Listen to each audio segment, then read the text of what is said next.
ఏమెండలు ఏమెండలు. Breaking news సంచలనం, breaking news సంచలనం. ఏం పాడు పడ్డది? ఎందుకట్లా ఒరిసత్తానో? నిప్పుల కుంపటి లెక్కన మారినాయి తెలుగు రాష్ట్రాలు. ఎండకు గుడ్డు తెచ్చి పెడితే ఆమ్లెట్లు అవుతాయి. భూమి మీదకి సూర్యుడు అత్తుండు కావచ్చు అనిపించింది నాకైతే.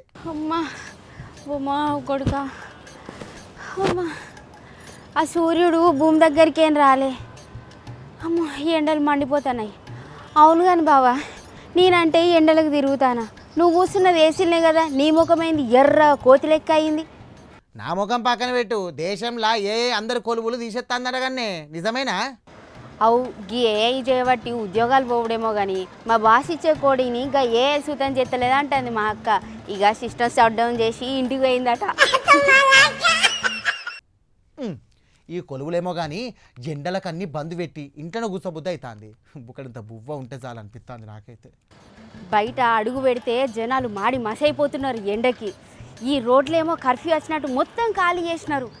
నువ్వేమో నన్ను వార్తలు ఏమో బయటికి పంపుతావి, నీ గద్దమొక పూట కట్టే. అమ్మా నాకు నిజంగా కళ్ళగలుగుతాయి. అయిందా? బాగైందా? ప్రతిదానికి ఓవర్ ఎక్స్ప్రెషన్. అబ్బా ఇప్పుడు అనండి. అబ్బా ఏ అనరే, నోరు పడిపోయిందా? మరి తప్పదు, మరి కూటి కోసం కోడి తిప్పలు చెయ్యాలి.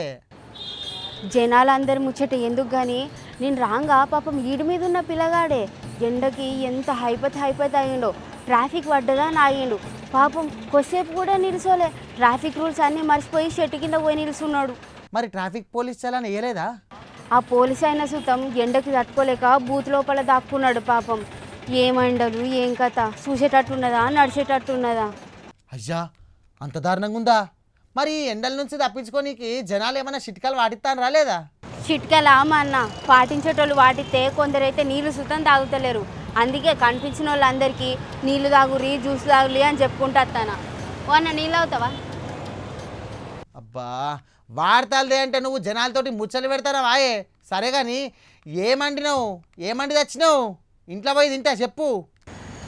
ముందుగా నూనె పోసి ఆ పోపుకి తాలింపేసి పప్పు పోసి వచ్చిన. అయ్యో మాడిందో మన్ను మర్చిపోతుంది కదనే. హాగో సిలిండర్ బంద్ పెట్టలేదా? ఓరి నీ అబ్బా, ఇల్లుంటుంది ఆయే, ఇల్లుకి అగ్గి పెట్టడానికి వచ్చినావు ఆయే నువ్వు. నాకు అర్థం కాదు. ఎవరికైనా ఫోన్ చేసి చెప్పు. ఏ గద్దమొకపడ నీ యాగం పాడువాడా. నేను అన్నేసి ఆ పప్పుని ఎండలో పెట్టచ్చిన. ఎక్కువసేపు ఉంటే మాడుతుంది, లేకపోతే ఉడికి సపడంగా ఉంటుంది. నువ్వు పోయి ఆ పప్పు వేసుకొని తినిపో, మంచిగా ఉంటుంది కావచ్చు. కానీ అంటే గ్యాస్ సిలిండర్ ఖర్చు తగ్గించిన అనుకుంటున్నావు నువ్వు? సరే కానీ బావా చల్ల కూడా వేసి వచ్చిన తాగు. ఈ అవ్వ 10 సార్లు చల్లదాగంటావు. అది తాగి నా కడుపు మొత్తం చల్ల సముద్రమైందే.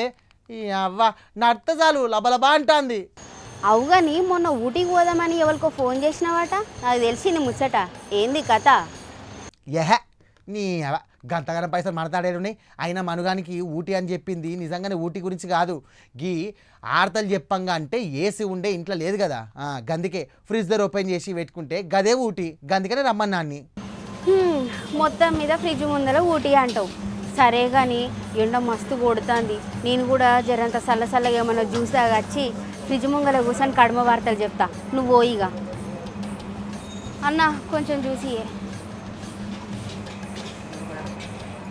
సరే టాటా ఉంటా, బాయ్. మళ్ళా చూసిరా రాజీ ఎంత ఎండల పని చేస్తుందో. సరే మీరైతే ఆగం కాకుర్రి, ఇక నీళ్ళు ఎక్కువ తీసుకోర్రి, పానాల పైలము పండ్ల రసాలు తాగుర్రి, మంచిగా తినుర్రి. ఎండకైతే అసలే బయటకు రాకుర్రి, అదే చెప్తుర్రు సార్లు. సరేనా?